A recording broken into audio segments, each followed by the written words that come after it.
Good morning दोस्तों, कैसे आप सभी लोग। स्वागत है आपका एसेट कुमार के एक और दमदार वीडियो में। गाइस, आप थंबनेल देख करके ये समझ गए होंगे कि आज मैं किस टॉपिक पे बात करूंगा। आईसीआईसीआई और एचडीएफसी बैंक। अगर मैं आपसे बात करूं, एचडीएफसी और आईसीआईसीआई बैंक दोनों बहुत ज़्यादा डिफरेंस के साथ नहीं आती हैं।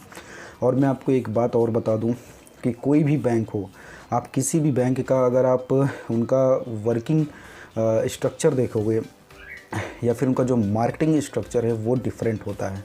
कोई जैसे कि एक बैंक है तो वो home loan, car loan, education loan, personal loan सब कुछ दे रही है। तो किसी बैंक में बेनिफिट होता है, किसी बैंक में बेनिफिट नहीं होता है। कई बार ऑफ़र्स में कोई बैंक अपना ऑफ़र अच्छा निकाल देती है, कई बार कोई बैंक अपना ऑफ़र सही नहीं निकालती है। तो ऐसे में जो होता है कि ओवरऑल कैलकुलेशंस के बाद ये देखा जाता है कि एवरेज आउट करोगे तो सभी बैंक लगभग बराबर होती हैं। लेकिन फिर भी एचडीएफसी आईसीआईसीआई में कुछ डिफरेंसेस हैं जिनको मैं आपसे बताना चाहता हूँ।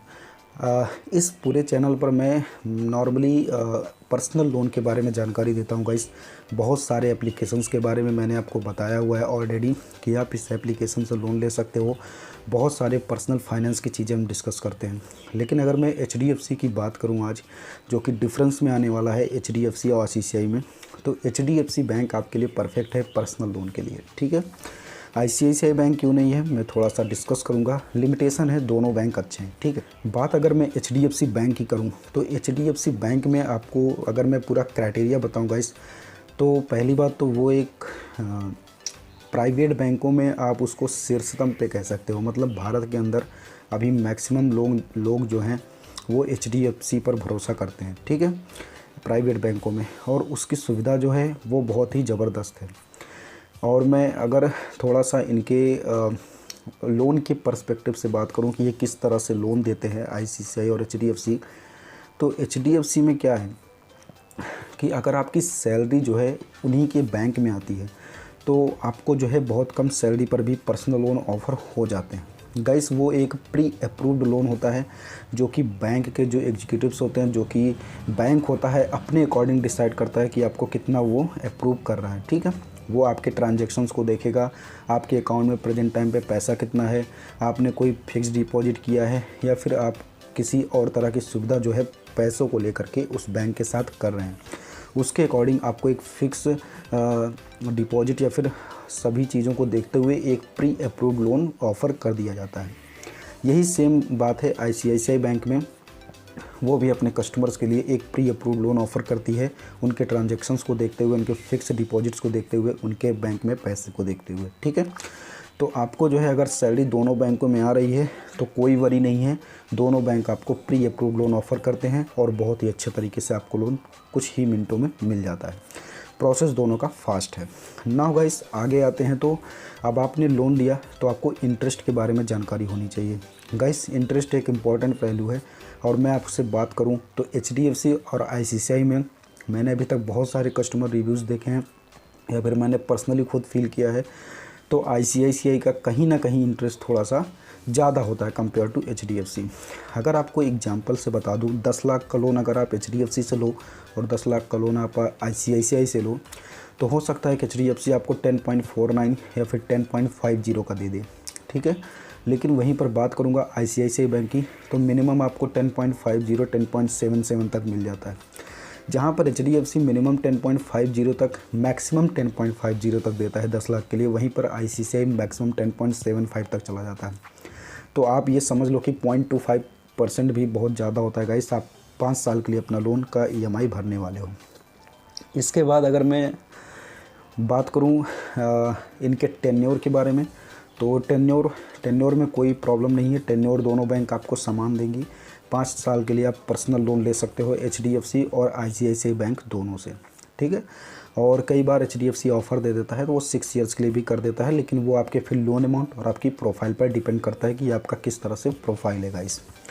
इसके बाद गाइस हम आते हैं कि क्या लोन लेने के बाद हम जो लोन रिपेमेंट करेंगे उसका हमें कितना समय मिलेगा और उस लोन की रिपेमेंट करते हुए हमें और क्या बेनिफिट्स हो सकते हैं एचडीएफसी से और आईसीआईसीआई से। गाइस सबसे पहली बात, मैंने अपने बहुत सारी वीडियोज़ में आपको बताया हुआ है कि अगर आपको पार्ट पेमेंट की सुविधा मिलती है तो बहुत अच्छी बात है, क्योंकि कई बार हमारे पास पैसा एकाएक ज़्यादा आ जाता है और हम ये चाहते हैं कि हम वो पैसा अपने लोन में डाल दें। कोई भी अपने लोन को लंबे समय के लिए नहीं रखना चाहता है, ठीक है। तो अगर आप भी ऐसा सोच रहे हैं तो मैं आपको गाइस आपको जो है HDFC बैंक जो है 25% का पार्ट पेमेंट 1 साल के लिए दे रही है, ठीक है।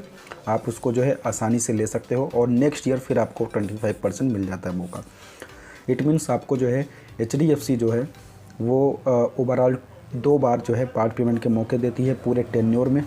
और ये कुछ चेंजेस हो सकते हैं, अगर आप बैंक में जाओगे और एग्जीक्यूटिव से डिस्कस करोगे तो हो सकता है कि कुछ चेंजेस हो जाएगा इस। तो इसके लिए आपको एक बार बैंक एग्जीक्यूटिव से ज़रूर बात करना पड़ेगा, क्योंकि मैं अपडेटेड बता रहा हूँ बट ये चेंजेस ऑफ़र्स के अकॉर्डिंग बदलते रहते हैं। अभी 26 जनवरी है और भी बहुत सारी चीज़ें हैं, तो उसके अकॉर्डिंग बदल सकता है। ICICI में आपको कोई पार्ट पेमेंट नहीं मिलता है, ठीक है। अब बात करते हैं कि लोन को फोरक्लोज करने का ऑप्शन किसके पास अच्छा है। तो लोन को आप 6 महीने के बाद ICICI में क्लोज कर सकते हो, ठीक है। आप अपने लोन को अगर चाहते हो कि मुझे नहीं चलाना है तो आप 6 महीने के बाद कभी भी अपने लोन को पूरा फोरक्लोज कर सकते हो। उस पर आपको सिर्फ 5% का चार्ज देना होगा एंड 18% अवेलेबल GST, ओके। अब आती है बात HDFC की। तो HDFC में आपको 1 साल के बाद मौका मिलता है कि आप अपने लोन को क्लोज कर सकते हो, और वो भी उस पर आपको 4% का चार्ज देना पड़ता है, जो कि अवेलेबल अमाउंट होगा।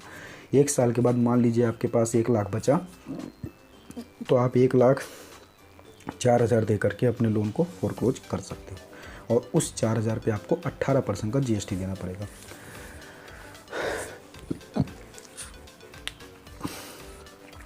इसके बाद गाइस अगर मैं आपको कंपैरिजन की बात करूं तो HDFC और ICICI के दोनों के एप्लीकेशंस को अगर आप प्ले स्टोर पर देखेंगे तो आपको रेटिंग दोनों में लगभग सेम मिलेगी, क्योंकि ऑन एन एवरेज दोनों के पास अच्छे मतलब कस्टमर्स हैं, पूरी इंडिया से हैं, और दोनों को एक अच्छी रेटिंग मिलती है, ठीक है। तो आपको इसके लिए वरी नहीं करना है कि आपको HDFC ज़्यादा अच्छा है या फिर ICICI अच्छा है। आपने देखा कि HDFC आपको 1 साल के बाद मौका दे रही है क्लोज करने का, ICICI आपको 6 महीने के बाद दे रही है। तो मैं आपको बता दूं कि ओवरऑल अगर आप देखोगे तो दोनों बैंकों में कोई बहुत ज़्यादा बेसिक डिफरेंस नहीं है, लेकिन एक चीज़ का डिफरेंस है जो कि है पार्ट पेमेंट का। और मुझे ये बहुत अच्छा लगता है कि अगर आपको किसी बैंक में पार्ट पेमेंट का मौका मिल रहा है तो आपको उसको लेना चाहिए।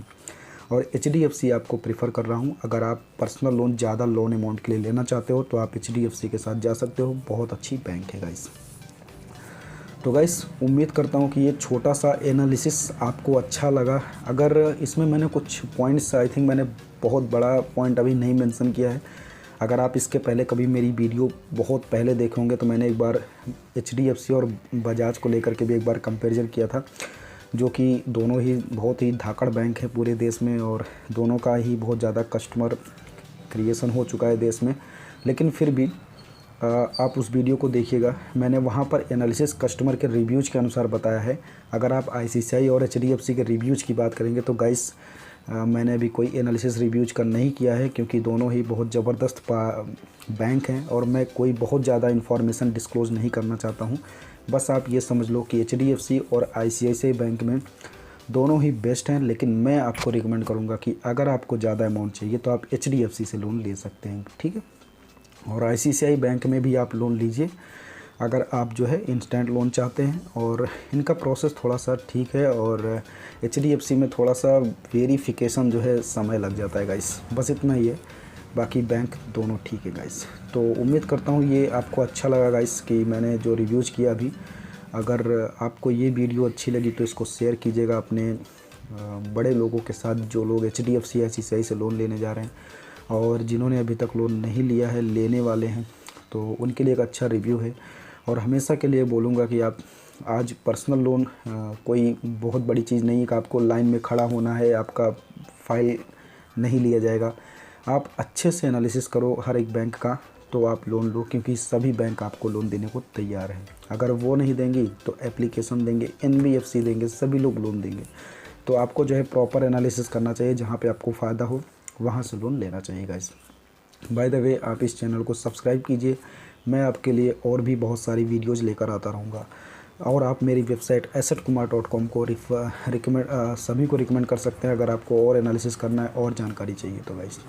आपको ऐसे किस पार्टिकुलर टॉपिक पे वीडियो चाहिए, आप मुझे कमेंट कीजिए, मैं उस पर भी बनाऊंगा, क्योंकि मुझे कोई टॉपिक समझ में नहीं आता मैं अब क्या बनाऊं इसके आगे, क्योंकि फाइनेंस में थोड़ी सी नए टॉपिक्स कम मिलते हैं। तो आप सजेस्ट करो, उस पर भी मैं वीडियो बनाऊंगा। Okay guys, thank you once again for watching the video. Thank you guys.